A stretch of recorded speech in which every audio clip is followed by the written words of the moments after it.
paano nga ba nating define ang isang makahulugang Pasko? Well, for me, ang isang makahulugan or isang makabuluhang Pasko ay hindi nakabatay sa dami ng handa na nasa lamesa. Hindi rin nakabatay sa ganda at dami ng pailaw sa bawat tahanan natin. For me, ang isang makabuluhang Pasko ay yung kung papaano mo titingnan yung mga nagdaang buwan ng merong gratitude or merong gratefulness sa iyong puso. Sabi nga 'di ba na yung Christmas is a season of love and giving.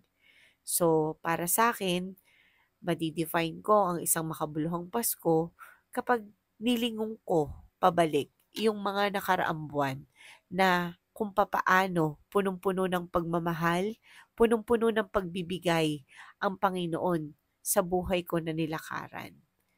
Kasi only then, pag nagkaroon ng gratefulness yung puso mo, dun mo matatagpuan yung kabuluhan ng tunay na pagmamahal at tunay na pagbibigay na naunang ipinagkaloob sa atin ng may kapal.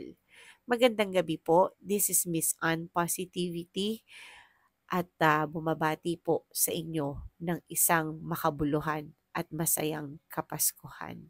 God bless everyone.